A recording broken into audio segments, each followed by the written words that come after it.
இன்றைய தினம் திராவிட முன்னேற்ற கழக ஆட்சி ஏற்பட்டு 4 ஆண்டுகள் நிதிநிலை அறிக்கை அவர் சமர்ப்பிக்கப்பட்டு இப்பொழுது 5வது ஆண்டாக நிதிநிலை அறிக்கை சட்டமன்றத்தில் தாக்கல் செய்திருக்கின்றார்கள். இந்த 4 ஆண்டுகளாக எந்த ஒரு புதிய பெரிய திட்டம் அறிவிக்கப்படவில்லை. இன்றைய தினம் பட்ஜெட்ல நிறைய புதிய திட்டங்கள் அறிவிச்சிருக்கிறாங்க. ஆனா அந்த திட்டத்திற்கு தேவை நிதி எங்கே இருந்து கிடைக்கும் என்று தெரியவில்லை. ஒன்று. இரண்டாவது, திராவிட முன்னேற்ற கழகம் 2021 சட்டமன்ற பொதுத் தேர்தலின் போது திமுக சார்பாக சுமார் 525 அறிவிப்புகள் வெளியிட்டார்கள். அதுல சுமார் 15% அறிவிப்புகள் கூட நிறைவேற்றப்படவில்லை. ஆனால் திரு ஸ்டாலின் அவர்கள் கடந்த 4 ஆண்டுகளில் 95% அறிவிப்புகள் நிறைவேற்றப்பட்டதாக ஒரு பொய்யான செய்தி வெளியிட்டிருக்கின்றார். அதில் நிறைவேற்றப்படாத சிலவற்றை இங்கே குறிப்பிட விரும்புகின்றேன். நீட் தேர்வு ரத்து செய்யப்படும் என்று தேர்தல் நேரத்தில் சொன்னாங்க. திராவிட முன்னேற்ற கழகம் ஆட்சிக்கு வந்தவுடன் முதல் கையெழுத்து நீட் தேர்வு ரத்து செய்யப்படும் என்று அறிவிப்பை கொடுத்தார்கள். அதற்கு பிறகு திரு உதயநிதி ஸ்டாலின் அவர்கள் நீட் தேர்வை ரத்து செய்வதற்கு ரகசியம் இருக்கு என்று சொன்னார். இந்த ரகசியம் என்ன என்று இதுவரை தெரிவிக்கவே இல்லை. கடந்த சட்டமன்ற கூட்டத்தொடரிலே முதலமைச்சர் அவர்கள் நீட் தேர்வு குறித்து கருத்து தெரிவிக்கின்ற பொழுது நீட் தேர்வு குறித்து உச்சநீதிமன்றத்திலே வழக்கு இருக்கின்ற காரணத்தினாலே அதை நிறைவேற்ற முடியவில்லை என்ற ஒரு கருத்தை சொல்லி அதற்கு மூடுவிழா கண்டுவிட்டார். இதுதான் திமுகவினுடைய அறிவிப்பினுடைய லட்சணம். அதோடு அரசு ஊழியர்களுக்கு பழைய ஓய்வு திட்டம் அறிவிக்கப்படும் என்று எதிர்பார்த்தார்கள். அதில் இடம்பெறவில்லை. தமிழக மாணவர்களுக்கு வங்கியில் வாங்கிய கல்விக் கடன் ரத்து என்று அறிவித்தார்கள். அதுவும் அறிவிப்பில் எதுவும் இடம்பெறவில்லை. கிராமப்புறங்களில் 100 நாள் வேலை திட்டத்தை 150 நாளாக உயர்த்தி வழங்கப்படும் என்று அறிவித்தார்கள். அதுவும் இந்த இப்பொழுது இன்றைய தினம் பட்ஜெட்டிலே அறிவிப்பில் இடம்பெறவில்லை. அந்த 100 நாள் வேலை திட்டத்தில் பணிபுரிகின்ற ஊழியர்களுக்கு ஊதியம் அதிகமாக உயர்த்தி வழங்கப்படும் என்று அறிவித்தார்கள். அதுவும் இந்த அறிவிப்பிலே இடம்பெறவில்லை. அதேபோல நெல்லுக்கு குவிண்டாலுக்கு 2500 ரூபாய் வழங்கப்படும் என்றும் கரும்புக்கு ஒரு மெட்ரிக் டன்னுக்கு குறைந்தபட்ச ஆதார விலையாக 4000 ரூபாய் வழங்கப்படும் என்று அறிவித்தார்கள். அதையும் அவர்கள் நிறைவேற்றப்படவில்லை. இன்றைய தினம் பட்ஜெட்டில் இது இடம்பெறவில்லை. நாளை தினம் விவசாய பட்ஜெட்டில் இடம்பெறும் என்று எதிர்பார்க்கிறார்கள் விவசாயிகள். சமையல் எரிவாயு சிலிண்டர் விலைக்கு மானியம் மாதந்தோறும் 100 ரூபாய் வழங்கப்படும் அறிவிச்சாங்க தேர்தல் நேரத்தில். அதையும் இன்றைய பட்ஜெட் கூட்டத்தொடரில் அதற்கு அந்த அறிவிப்பு இடம்பெறல. பெட்ரோல் விலை லிட்டருக்கு 5 ரூபாயும் டீசல் லிட்டருக்கு 4 ரூபாயும் குறைக்கப்படும் சொன்னாங்க. பெட்ரோலுக்கு மட்டும் 3 ரூபாய் விலை குறைச்சாங்க. 5 ரூபாய் விலை குறைக்கும் என்று தேர்தல் நேரத்தில் வாக்குறுதி கொடுத்துவிட்டு 3 ரூபாய் தான் விலை குறைச்சாங்க. டீசலுக்கு 4 ரூபாய் விலை குறைக்கப்படும் என்று அறிவிக்கப்பட்டு இன்றைய வரை விலை குறைக்கவில்லை. அந்த அறிவிப்பும் இன்றைய பட்ஜெட்டில் இடம்பெறவில்லை. அனைத்து உணவுப் பொருட்களும் குறைந்தபட்ச ஆதார விலை நிர்ணயிக்கப்படும் என்று சொன்னாங்க. அதுவும் அறிவிப்பில் இடம்பெறல. மின் கட்டணம் ஒவ்வொரு ஆண்டும் கணக்கிடப்படும் சொன்னாங்க. ஒவ்வொரு மாதமும் மின் கட்டணம் ஒவ்வொரு மாதமும் கணக்கிட்டு அதற்கு ஏற்றவாறு அந்த தொகை நிர்ணயிக்கப்படும் சொன்னாங்க. அதுவும் இந்த அறிவிப்பில் இடம்பெறல. அதோட ரேஷன் கடையில் தற்போது வழங்கப்படுகின்ற சர்க்கரை அளவை 1 கிலோ கூடுதலாக வழங்கப்படும் சொன்னாங்க. அதுவும் வழங்கல. இதெல்லாம் முக்கியமான அறிவிப்பு. எதுவுமே இடம்பெறல. அதோட இந்த அரசாங்கம் அமைக்கப்பட்டதிலிருந்து திரு ஸ்டாலின் ஒரு திட்டத்தை அறிவிப்பார். அது ஒரு குழு போடுவார். அந்த குழு போட்ட உடனே அதோட முடிஞ்சிடும். அந்த குழு என்ன நடவடிக்கை மேற்கொண்டிருக்கிறது, அரசாங்கத்துக்கு என்ன அறிக்கை தாக்கல் செய்யப்பட்டது இன்று வரை வெளியிடப்படவே இல்லை. நிதி மேலாண்மை குழு ஒன்று அமைக்கப்படும் என்று தேர்தல் நேரத்தில் அவர்கள் அறிவித்தாங்க. நிதி மேலாண்மை நிபுணர் குழு அமைச்சாங்க. அந்த நிபுணர் குழு இதுவரைக்கும் என்ன அறிக்கை தாக்கல் செய்யப்பட்டிருக்கிறது, அந்த அறிக்கையின்படி இந்த அரசு செயல்பட்டதா என்ற வெள்ளை அறிக்கை இதுவரைக்கும் வெளியிடப்படவே இல்லை. இன்றைய முதலமைச்சரும் துணை முதலமைச்சரும் தங்களை விளம்பரப்படுத்திக் கொள்வதில் மட்டும் முனைப்பு காட்டுறாங்க. மக்களுடைய பிரச்சனையை எதுவுமே கவனிக்கவில்லை. இன்றைய ஆட்சி வெறும் விளம்பரத்தில் தான் ஓடிட்டு இருக்கு. அதோட தமிழகத்தில் 73 ஆண்டு காலம் பல்வேறு கட்சிகள் ஆட்சி செய்திருக்கின்றன. இந்த 73 ஆண்டு காலமாக 2021 வரை 73 ஆண்டு காலம் பல்வேறு கட்சிகள் ஆட்சி புரிந்திருக்கின்றன.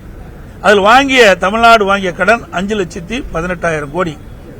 ஆனால் திராவிட முன்னேற்ற கழகம் ஆட்சி ஏற்பட்டு கடந்த 4 ஆண்டுகள் மட்டும் 3,54,000 கோடி கடன் வாங்கியிருக்கிறாங்க. இப்போ அந்த பட்ஜெட்டுடைய வரவு செலவு எங்களுக்கு கிடைக்கல. நாளை உடையெல்லாம் சந்திக்கின்ற பொழுது முழு விவரம் தெரிவிக்கப்படும். ஆனாலும் ஒவ்வொரு ஆண்டு கடன் வாங்குவதில் சளைத்தவர்கள் அல்ல என்பதை நிரூபித்துக் கொண்டிருக்கின்றார் இன்றைய முதலமைச்சர். கடந்த ஆண்டு கூட இந்தியாவிலேயே அதிக கடன் வாங்குவதில் முதல் மாநிலம் தமிழ்நாடு. அந்த சாதனையை இன்றைய முதலமைச்சர் படைச்சிருக்கிறார். இன்றைக்கு கூட பல முக்கிய அறிவிப்புகளை வெளியிட்டிருக்கிறாங்க. இதெல்லாம் ஏற்கனவே அனைத்து இந்திய அண்ணா திராவிட முன்னேற்ற கழக ஆட்சியில் தொடங்கப்பட்டு செயல்பட்டு வருகின்ற திட்டங்கள் தான். எந்த ஒரு புதிய திட்டம் கிடையாது. இன்னைக்கு பட்டா புதுசா கொடுக்கணும்னு சொல்லியிருக்காங்க 5 லட்சம் பேருக்கு. ஏற்கனவே அனைத்து இந்திய அண்ணா திராவிட முன்னேற்ற கழக ஆட்சி இருக்கின்ற பொழுது சுமார் 25 லட்சம் பட்டாக்கள் நாங்கள் வழங்கியிருக்கிறோம். அதோட பல்வேறு துறைகள் இன்னைக்கு 1 லட்சம் வீடுகள், புதிய கூட்டுக்குடி திட்டங்கள், ஊரக பகுதியில் 2300 கிராமங்கள் வளர்ச்சி நிதி, புதிய கிராம சாலை மேம்படுத்துதல், சென்னைக்கு அருகில் 2000 ஏக்கர்கள் நினைக்கிறேன் புதிய நகரம் ஒன்று அமைக்கப்படுதா சொல்லியிருக்கிறாங்க. அதெல்லாம் அதிமுக ஆட்சியில் திட்டமிடப்பட்டதுதான். அதோட திடக்கழிவிலிருந்து மின்சாரம் தயாரித்தல், அதோட போக்குவரத்து துறைக்கு ஒவ்வொரு ஆண்டும் 5000 புதிய பேருந்துகள் வாங்குவதாக போக்குவரத்து மானிய கோரிக்கையில் சொல்லிட்டு இருந்தாங்க. நிதிநிலை அறிக்கையிலும் சொன்னாங்க. ஆனால் புதிய பேருந்துகள் வாங்கினதா இல்லை. கடந்த மேதக ஆளுநர்கள் கூட சுமார் 3600 பேருந்துகள் இதுவரைக்கும் வாங்கியிருக்கிறாங்க. இப்ப புதிய பேருந்துகள் வாங்குவதற்கு 3000 கோடி ரூபாய் ஒதுக்கப்பட்டதாக இன்றைக்கு பட்ஜெட்டில் அறிவிச்சிருக்கிறாங்க.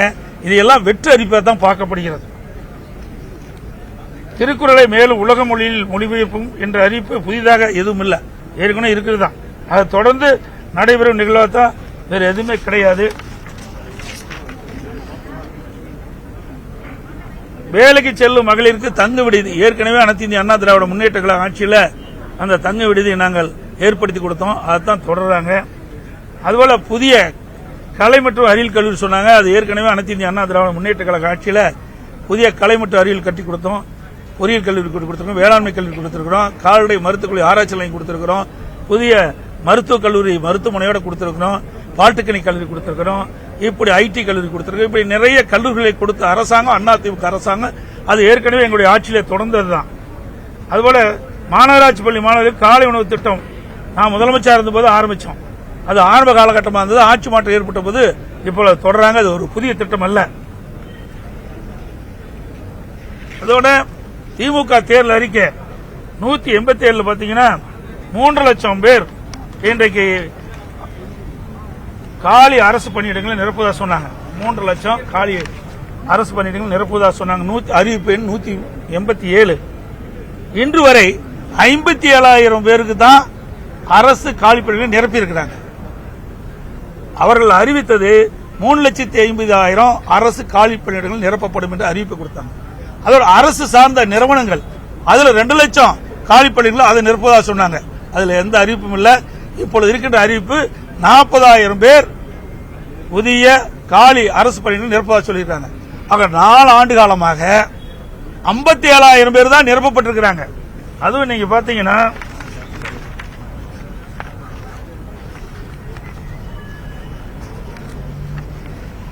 இன்றைக்கு டிஎன்பிசி அறிவிச்சு கொடுத்திருக்காங்க. கிட்டத்தட்ட 7 முறை இந்த தேர்வு எழுதப்படும் இருக்காங்க. இதுல மொத்தமா ஒரு 10,000 பேர் தான் தேர்வு செய்ய முடியும். டிஎன்பிசி மூலமாக அரசு காலி பணியிடங்களை சுமார் 10,000 பேர் தான் நிரப்ப முடியும். அதுல எந்தெந்த டேட்ல கொடுத்திருக்காங்க. அப்படி இருக்கின்ற பொழுது எப்படி 40,000 காலி அரசு பணியில் நிரப்ப முடியும்? 4 ஆண்டு காலமாக 57,000 அரசு காலி பணிகளை நிரப்பி இருக்கிறாங்க. இப்ப ஓராண்டு தான் இருக்குது.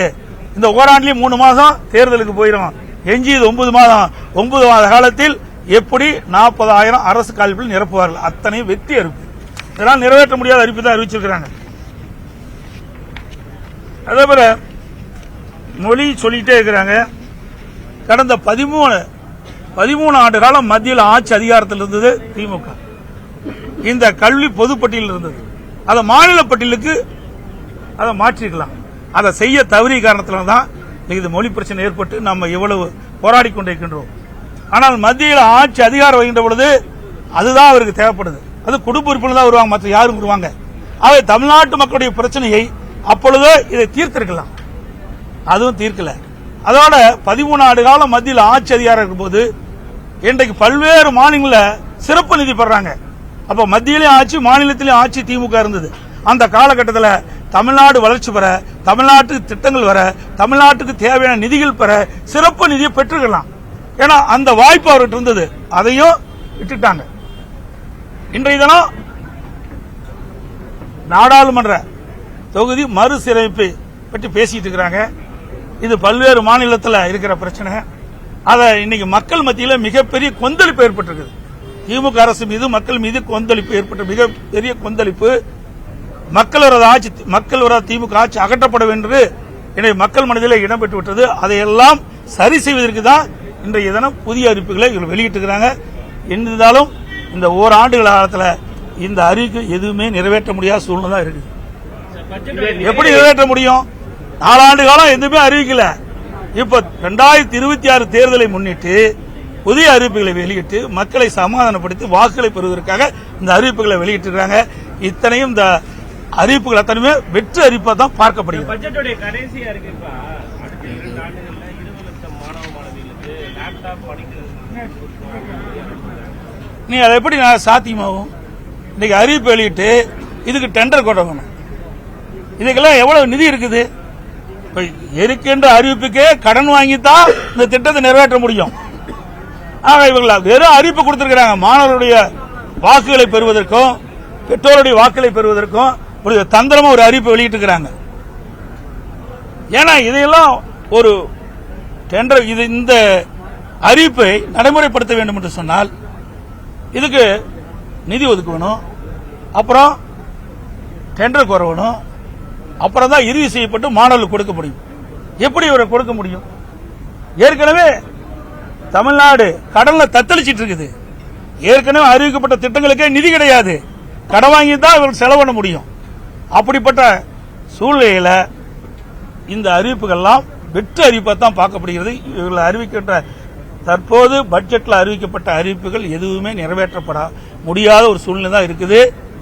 அதுதான் அப்படித்தான் பார்க்கப்படுகிறது. இது வெறும் 2026 தேர்தலை நோக்கி பட்ஜெட்ல அறிவிக்கப்பட்ட அறிவிப்பா தான் பார்க்கப்படுகிறது. ஒவ்வொரு ஆண்டும் அதிக அளவு கடனை இந்த அரசு பெற்று வருது அப்படின்னு சொல்லிருக்கீங்க. ஆனா அரசு சொல்லும் போது அரசு 28% வரை கடன் வாங்குவதற்கான தகுதி இருக்கு, நாங்க 26% தான் வாங்கியிருக்கோம் அப்படின்னு ஒரு விஷயத்த சொல்றாங்க. இது எப்படி பாக்குறீங்க? அதாவது இதற்கு முன்பு அனைத்து இந்திய அண்ணா திராவிட முன்னேற்ற கழக அரசு இருந்தது. அப்பொழுது என்ன பேசினார்? இன்றைய முதலமைச்சர் எதிர்க்கட்சி தலைவராக இருக்கின்ற போது என்ன பேசினார்? தமிழ்நாட்டு மக்களை கடனாளிக்கிட்டு சொன்னார். நாங்க இருக்கின்ற பொழுது கொரோனா காலம், ஒரு வருஷம் வருவாயே கிடையாது. அதோட கொரோனாக்கு வேற கூடுதலா செலவு பண்ணோம். பல புதிய திட்டங்களை கொண்டாந்தோம். மூலதன செலவு அதிகப்படுத்தணும். இந்த ஆட்சியில் மூலதன செலவு அதிகம் கிடையாது. இப்படிப்பட்ட ஒரு சம்பவம் இல்ல, அதிகமாக இல்ல. அப்படிப்பட்ட நிலையில் கூட கடந்த ஆண்டு 2024 ஆண்டு 3,54,000 கோடி கடன் வாங்கிட்டாங்க.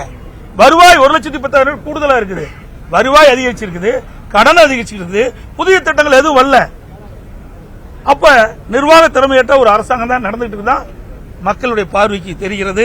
இதுதான் யதார்த்த உண்மை. நாளைக்கு நிதிநிலை அறிக்கை பற்றி தெளிவாக சொல்லப்படும். ஆமா, இதையெல்லாம் அதுதான் மாற்ற முடியும். வேற எது மாற்ற முடியும்? ஏதாவது ஒரு மாற்றத்தை கொண்டாந்து பேசுக்கு ஒரு பொருள் ஆக்கணும். ஏன்னா அவர் செஞ்ச தப்புகளை மறைப்பதற்கு இப்படிப்பட்ட லோகோ வெளியிட்டிருக்கிறாங்க. இந்த ஆட்சி மீது மக்களுக்கு மிகப்பெரிய வெறுப்பு உணர்ச்சி ஏற்பட்டு விட்டது. இந்த ஆட்சி அகற்ற வேண்டும் என்று பார்த்துக் கொண்டிருக்கின்றார்கள். எப்பொழுது தேர்வு வரும் என்று எதிர்பார்த்துக் கொண்டிருக்கின்றார்கள். அதற்கு அந்த எதிர்ப்பை குறைப்ப, மக்களுடைய கொந்தளிப்பை குறைக்க, மக்கள் இருக்கின்ற கோபத்தை குறைக்க இன்றைய பட்ஜெட்ல புது அறிவிப்பை வெளியிட்டு சமாதானப்படுத்த பாக்குறாங்க. நிச்சயம் அது நடக்காது. முதல் முறையா பொருளாதார ஆய்வறிக்கையை அரசு வெளியிட்டிருக்கு. வளர்ச்சி 8% இருக்கு அப்படிங்கிற விஷயத்தெல்லாம் சொல்லியிருக்காங்க. அப்புறம் கடன் வாங்கினது எவ்வளவு இருக்கு அதை பாக்கலீங்க சார். கடன் வாங்கி செய்யறதுக்கு யாரு வேணாலும் வரலாம் சார். கடன் வாங்காத வருவாயை பெருக்கி அதன் மூலமாக வளர்ச்சியை கொடுத்தா ரைட், அதை ஏற்றுக்கலாம். கடனை ஒரு பக்கம் அதிகரிச்சுட்டே போறீங்க, வருவாய் அதிகரிக்குது, ஆனா திட்டம் எதுவும் வரல. இதை கடனை யார் கட்டுறது? நாளுக்கு நாள் கடன் அதிகமாகிட்டே போகுது. கடன் வாங்கிதான் அரசாங்கம் நடத்த வேண்டிய சூழ்நிலைக்கு இந்த அரசாங்கம் தள்ளப்பட்டு விட்டது. கடன் வாங்கித்தான் சம்பளமே கொடுக்க முடியும், அரசு ஊழியருக்கு உண்டான சம்பளம் கொடுக்க முடியும். அதோட அறிவிக்கப்பட்ட திட்டங்கள், ஏற்கனவே நடைமுறை இருக்கிற திட்டங்கள் எல்லாத்துக்குமே கடன் வாங்கி தான் செயல்படுத்த முடியும். அவலநிலை இந்த ஆட்சியில பார்க்கப்படுகிறது. ஒரே வரியில் சொல்லணும்னா இந்த பட்ஜெட் வெற்று அறிவிப்பு விளம்பரத்திற்காக போடப்பட்ட பட்ஜெட்டாக தான் பார்க்கப்படுகிறது. இந்த இடி ரைட்ல டாஸ்மாக் 1000 கோடி ரூபாய், அதாவது நான் ஏற்கனவே சொன்னேன், நான் சொல்லிட்டு போயிட்டேன், அதை மீண்டும் எதுக்கு சொல்லுவாங்க? நீங்க பாத்தீங்கன்னா அதுல 1000 கோடிக்கு அமலாக்கத்துறை அறிவிச்சிருக்கிறாங்க. 1000 கோடி ஊழல் முறைகேடு நடைபெற்றதாக அமலாக்கத்துறையுடைய அறிவிப்பு. அதுல இடி டாஸ்மாக் மற்றும் அதனுடைய தொடர்புடைய நிறுவனங்கள் நபர்கள் மீது PMLA 2002 சட்டத்தின் கீழ் 6/3/2025 அன்று தமிழ்நாட்டின் பல மாவட்டங்களில் சோதனை நடத்தப்பட்டிருக்கிறது. டாஸ்மாகை சுற்றியுள்ள பல்வேறு குற்றச்சாட்டுகள் அடங்கிய FIR அடிப்படையில் இடி இந்த விசாரணை தொடங்கியிருக்கிறது. குற்றச்சாட்டுகள் MRP விட கூடுதலாக வசூலித்த டாஸ்மாக் கடைகள், உத்தியோகஸ்தர்களுக்கு மதுபான நிறுவனங்கள் வழங்கிய லஞ்சம், பணியிட மாற்றங்களுக்கு லஞ்சம், இதையெல்லாம் அவர்கள் கண்டுபிடிச்சதாக அறிவிப்பு வந்திருக்குது. சோதனையின் போது டாஸ்மாக் கல்லூரிகளில் பணியிட மாற்றங்கள், போக்குவரத்து டெண்டர்கள், பார் உரிமம் டெண்டர்கள், தனிப்பட்ட நிறுவனங்களுக்கு உளவுத்துறை ஆணைகள் உள்ளிட்ட ஆவணங்கள் மீட்கப்பட்டிருக்கின்றன. டாஸ்மாக் கடைகள் ஒரு பாட்டிலுக்கு ரூ. 10 - 30 வரை அதிகமாக வசூலித்த விவரங்களும் அதிகாரிகள் ஈடுபட்டு அந்த சோதனையில் கண்டறியப்பட்டதாக செய்தி வெளிவந்துள்ளன. போக்குவரத்து டெண்டர் மோசடியில் விண்ணப்பத்தாரின் KYC விவரங்களும் DDயுமாக பொருத்தமாக இல்லை என்பதையும் அதுல செய்தி வெளியிட்டிருக்காங்க. ஒரே விண்ணப்பத்தாருடன் டெண்டர் ஒதுக்கீடு செய்யப்படாமல் ஆண்டுக்கு 100 கோடிக்கு மேலான செலவு செய்யப்பட்டதும் வெளிச்சத்துக்கு வந்துள்ளது. பார் உரிமம் டெண்டர்களில் GST பேன் இல்லாதவர்களும் முறையான KYC இல்லாதவர்களும் டெண்டர் பெற்றுள்ளனர் என்பதும் இந்த சோதனையில் கண்டுபிடிக்கப்பட்டதாக செய்தி வெளிவந்துள்ளன. டாஸ்மாக் உயர் அதிகாரிகளும் மதுபான நிறுவனங்களும் நேரடி தொடர்பில் இருப்பதாகவும் அதிக உத்தரவுகளை பெற முயற்சிகள் மேற்கொள்ளப்பட்டதாகவும் இந்த சோதனை மூலம் உறுதி செய்யப்பட்டதாக செய்திகள் வெளிவந்துள்ளன. மேற்கண்ட அனைத்து நடவடிக்கைகளும் PMLA 2002 மற்றும் ஊழல் தடுப்பு சட்டம் 1988 ஏற்ப குற்றச்செயலாக ED உறுதி செய்துள்ளதாக அறிவிப்பு அமலாக்கத்தில் வெளியிடப்பட்டது. இவ்வளவு பெரிய 1000 கோடிக்கு மேல முறைகேடு நடந்ததா சொல்றாங்க. அது முழு விவரமும் முழு விசாரணை நடைபெற்று முடியும் போது சுமார் 40,000 கோடி முறைகேடு நடைபெற்றுவதாக தெரிய வரும் என்று எங்களுக்கு தகவல் கிடைத்திருக்கிறது.